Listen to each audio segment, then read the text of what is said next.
Bonsoir. Moi je vais pas vous parler d'IA, je vais vous parler d'humains. Parce qu'avant d'alimenter les IA, il y a des humains qui doivent réfléchir et se poser des questions. Donc l'Event Storming, ça va être un atelier entre humains pour échanger. Donc on va le voir. Je regarde un peu le temps. Disclaimer, l'Event Storming, c'est très vaste. Il y a beaucoup de choses à dire, donc ça va être forcément en 10 minutes. J'ai creusé quelques parties de l'Event Storming, mais je ne vais pas pouvoir tout aborder, ni toutes les nuances, forcément.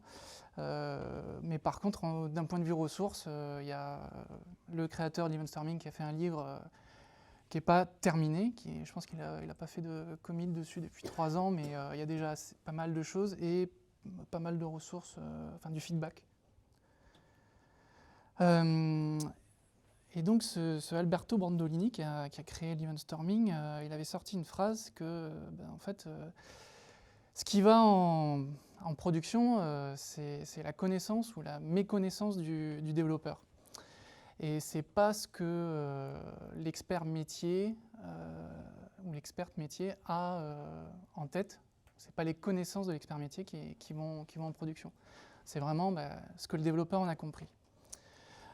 À partir de là, sur des... Donc là, j'ai grossi le trait, hein, bien sûr, mais vous avez entre un besoin métier et au moment où ça arrive au développeur, il peut y avoir plusieurs intermédiaires et donc de l'information qui se perd et quelque chose qui va rendre plus flou, va être un peu plus ouvert aux erreurs. Et bien sûr, avec ce genre de choses, l'itération, on essaye d'itérer de plus en plus rapidement. Alors en plus, les IA nous permettent d'aller plus vite. Du coup, les boucles de feedback vont un petit peu perdre de leur efficacité. Donc, dans ce contexte, qu'est-ce que propose l'Event Storming ? C'est dans une même pièce, c'est de réunir les équipes métiers, donc les sachants, qui ont les connaissances sur tel ou tel domaine, et les équipes tech qui vont produire, qui vont développer. Donc l'idée, c'est de mettre ensemble les personnes qui vont poser les questions, généralement les devs, et les personnes qui sont en capacité d'y répondre.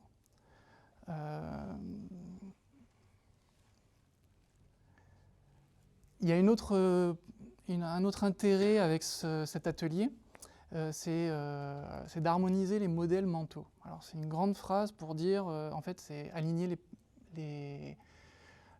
aligner par exemple au niveau d'une entreprise, quand on va se dire le tunnel de paiement, on va faire telle action, on va suivre tel workflow. Et souvent, on se rend compte dans ces ateliers-là que tout le monde n'était pas en phase de la façon que ça allait se dérouler, ou on se dit « Ah, mais toi, tu avais vu ça comme ça, moi je ne le voyais pas comme ça ».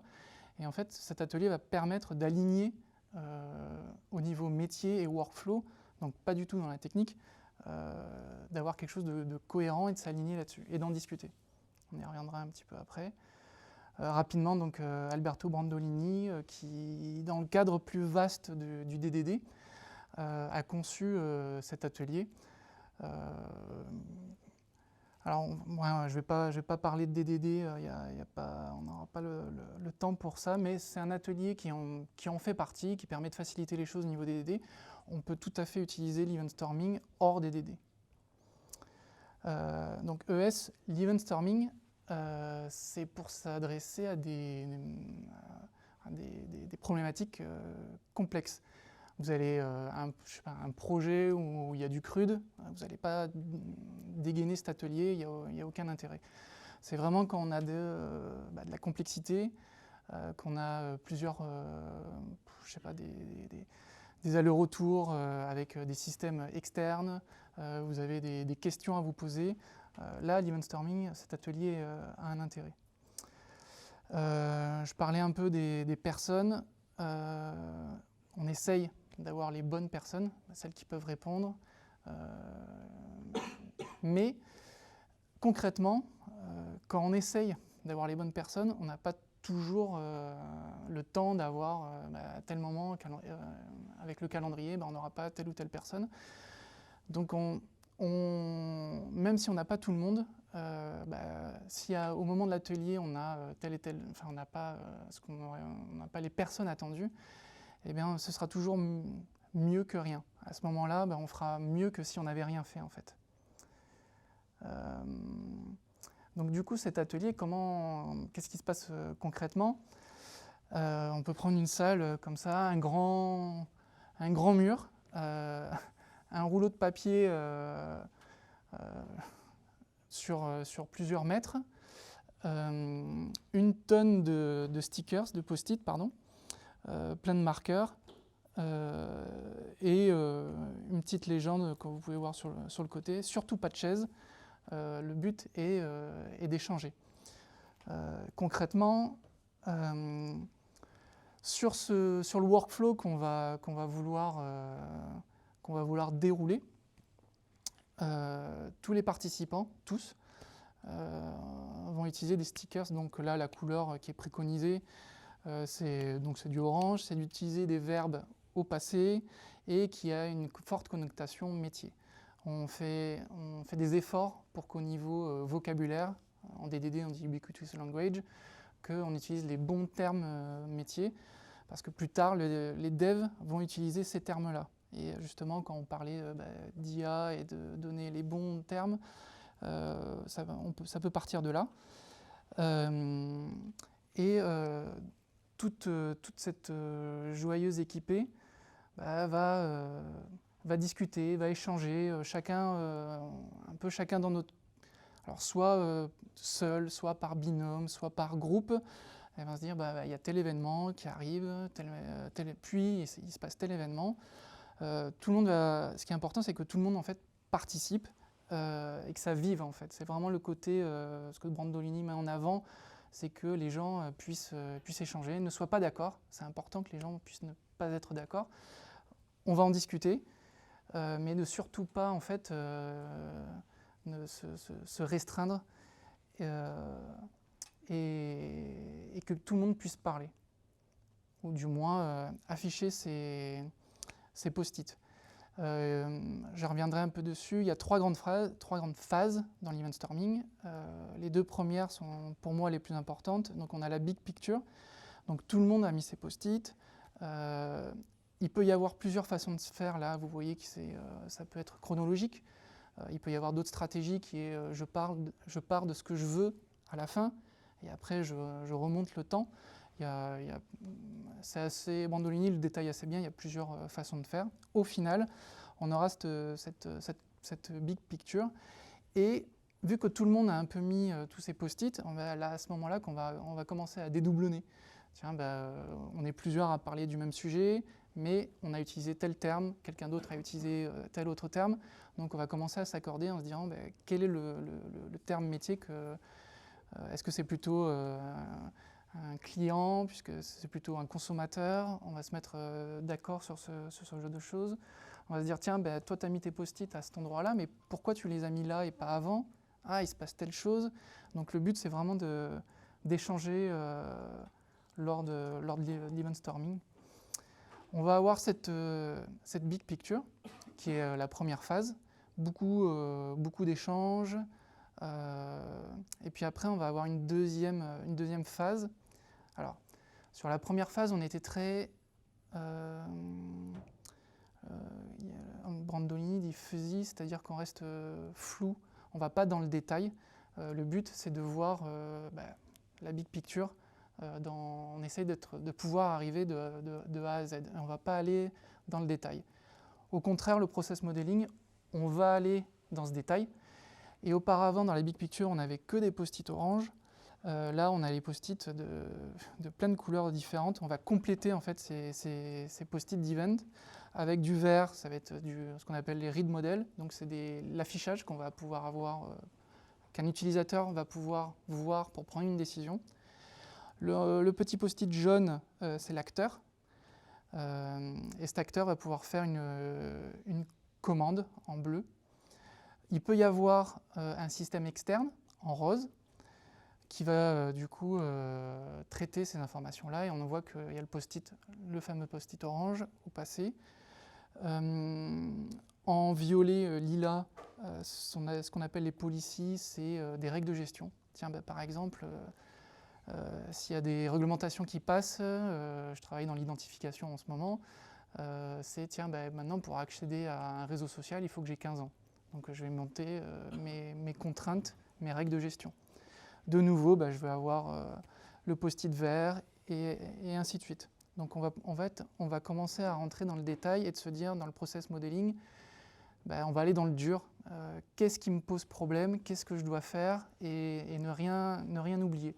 Mais on reste toujours dans le fonctionnel.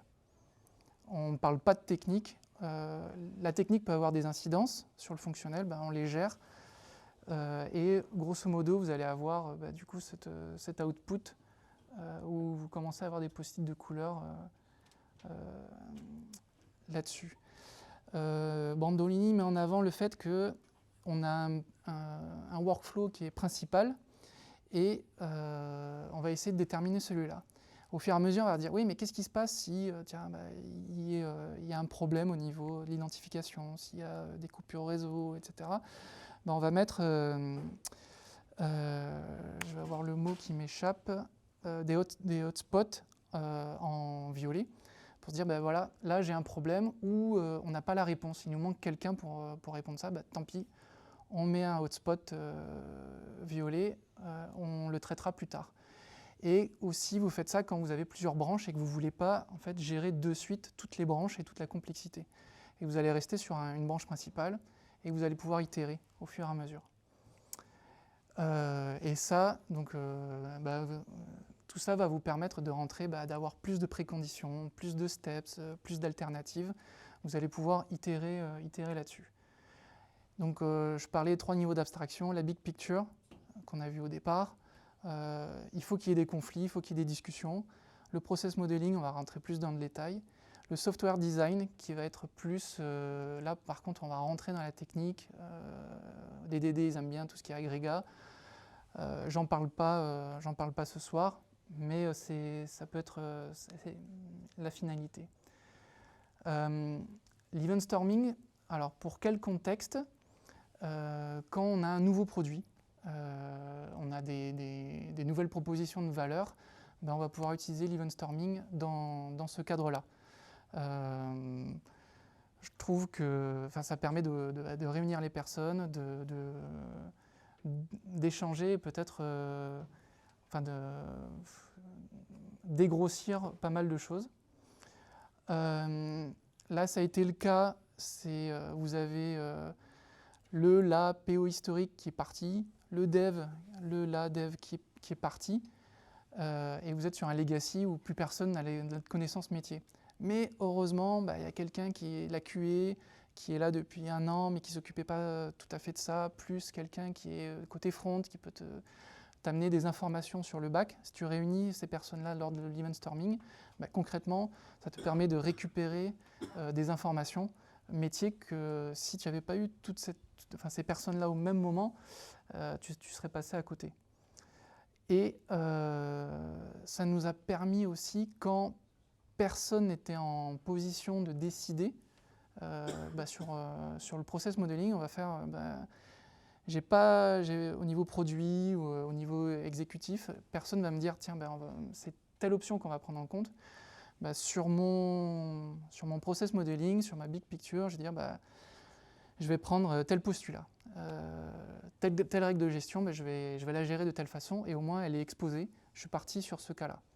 On pourra revenir dessus éventuellement si 3 semaines après on me dit ah mais t'es parti sur tel use case, on serait plutôt parti sur cette variante-là. Bon. Et justement, je parle de use case, c'est tous ces process de big picture et surtout le process modeling, ça permet d'alimenter, j'ai entendu parler de BDD tout à l'heure, ça nous permet plus facilement, en tant que dev, d'alimenter Gherkin, Cucumber, concrètement avec ces scénarios-là. Ça en découle. Vous avez vu des photos où les gens étaient ensemble, donc là, avec le Covid et puis maintenant du flex office. Est-ce qu'on est obligé de le faire en physique? Alors oui, c'est toujours plus facile. Pourquoi en remote? C'est quoi la problématique en remote? On peut toujours le faire, sauf que généralement, si on est 10 en remote, il y a une personne ou deux qui vont discuter. Tandis que quand on est en physique, je discute avec une personne, je vais avec une autre, on fait des groupes, des sous-groupes, ça se mélange, et ça, forcément, ça bouillonne, et vous avez de la richesse. Un outil en remote qui s'appelle Gazer, qui permet de faire un petit peu ça, mais c'est ce que j'ai trouvé de plus proche, mais c'est pas aussi bien. Donc voilà, un petit bémol sur le remote par rapport à ça. Et au final, du coup, quand vous n'êtes pas en remote, ça donne sur des process assez longs, compliqués, vous pouvez avoir une forêt de post-it qui fleurissent. Voilà. Est-ce que vous avez des questions? S'il nous reste du temps. Ouais. La durée en fait, d'une session comme ça? Bien sûr, ça va dépendre du contexte, mais c'est à minima 2 heures. Ça peut être une demi-journée, ça peut être une journée, et c'est quelque chose qu'on va éventuellement reproduire de temps à autre. On peut, sur des nouveaux process, ça peut être ce qu'on a fait nous, on a fait la première journée tous ensemble, et après, tout ce qui est sous-process, on l'a fait en remote, parce qu'on n'avait pas tout le monde, on n'avait pas toujours tout le monde en même temps, et on a continué comme ça par la suite, par session de 1h30, 2 heures. D'autres questions? Oui. Après, pour traduire en fait le tableau, parce que là on voit un grand tableau avec plein de post-it, mais le traduire en document après par la suite, ça va être un truc, ça va prendre un travail fou quoi. Alors,